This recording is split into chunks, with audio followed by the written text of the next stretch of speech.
The Conspiracy Theory of History, revisited by Murray N. Rothbard. Anytime that a hard-nosed analysis is put forth of who our rulers are, of how their political and economic interests interlock, it is invariably denounced by establishment liberals and conservatives, and even by many libertarians, as a conspiracy theory of history, paranoid, economic, determinist, and even Marxist. These smear labels are applied across the board, even though such realistic analysis can and have been made from any and all parts of the economic spectrum, from the John Burke Society to the Communist Party. The most common label is conspiracy theorist, almost always leveled as a hostile epithet rather than adopted by the conspiracy theorist himself. It is no wonder that usually these realistic analyses are spelled out by various extremists who are outside the establishment consensus, for it is vital to the continued rule of the state apparatus that it have legitimacy and even sanctity in the eyes of the public.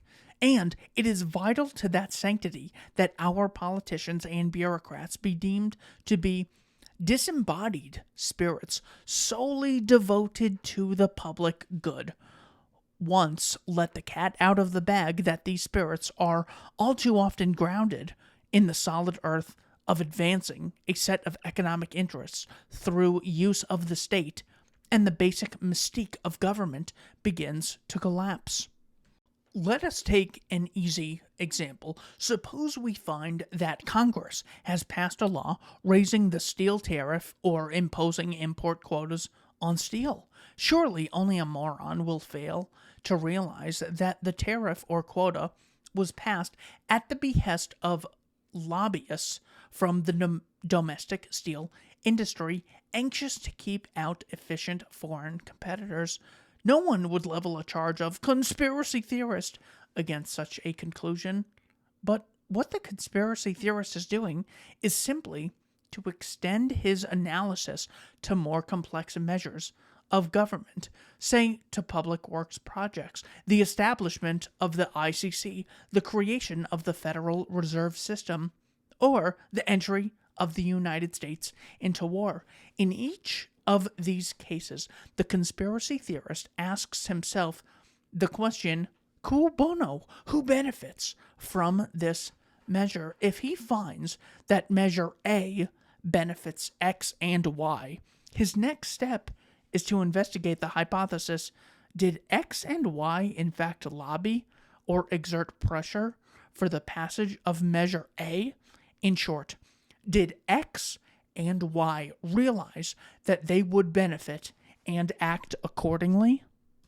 Far from being a paranoid or a determinist, the conspiracy analyst is a praxeologist. That is, he believes that people act purposefully, that they make conscious choices to employ means in order to arrive at goals. Hence, if a steel tariff is passed, he assumes that the steel industry lobbied for it. If a public works project is created, he hypothesizes that it was promoted by an alliance of construction firms and unions who enjoyed public works contracts, the bureaucrats who expanded their jobs and incomes. It is the opponents of conspiracy analysis who profess to believe that all events, at least in government, are random and unplanned, and that therefore people do not engage in purposeful choice and planning.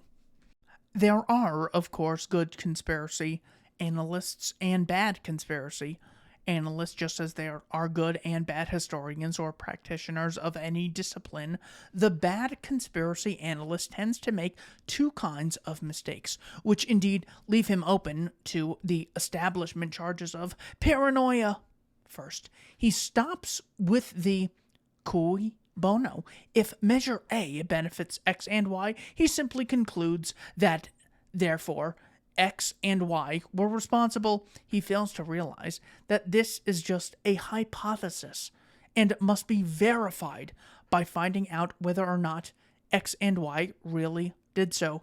Perhaps the wackiest example of this was the British journalist Douglas Reed, who, seeing that the result of Hitler's policies was the destruction of Germany, concluded, without further evidence, that therefore Hitler was a conscious agent of external forces who deliberately set out to ruin Germany. Secondly, the bad conspiracy analyst seems to have a compulsion to wrap up all the conspiracies, all the bad guys, power blocks into one giant conspiracy, instead of seeing that there are several power blocks trying to gain control of government, sometimes in conflict and sometimes in alliance. He has to assume, again, without evidence, that a small group of men controls them all, and only seems to send them into conflict.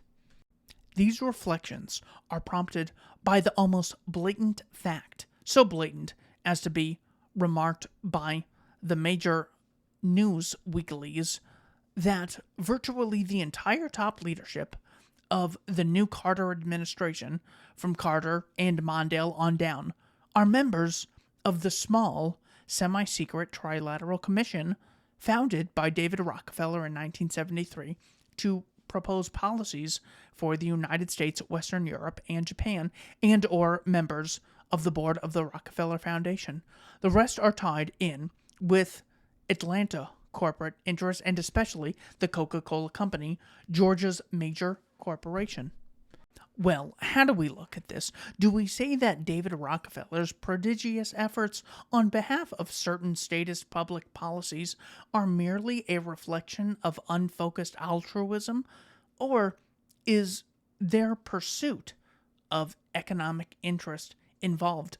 Was Jimmy Carter named a member of the Trilateral Commission as soon as it was founded because David Rockefeller and the others wanted to hear the wisdom of an obscure Georgia governor, or was he plucked out of obscurity and made president by their support? Was J. Paul Austin, head of Coca-Cola, as an earlier supporter of Jimmy Carter, merely out of concern for the common good? Were the Trilateralists and Rockefeller Foundation and Coca-Cola people chosen by Carter simply because he felt that they were the ablest possible people for the job? If so, it's a coincidence that boggles the mind. Or are there more sinister political economic interests involved? I submit that the naives who stubbornly refuse to examine the interplay of political and economic interest in government are tossing away an essential tool for analyzing the world in which we live. The limits of debate in this country are established before the debate even begins, and everyone else is marginalized. They're made to seem either to be communists or some sort of disloyal person, a kook, there's a word, and now it's conspiracy. Say they've made that something that should not be even entertained for a minute, that powerful people might get together and have a plan. Doesn't happen. You're a kook. You're a conspiracy buff.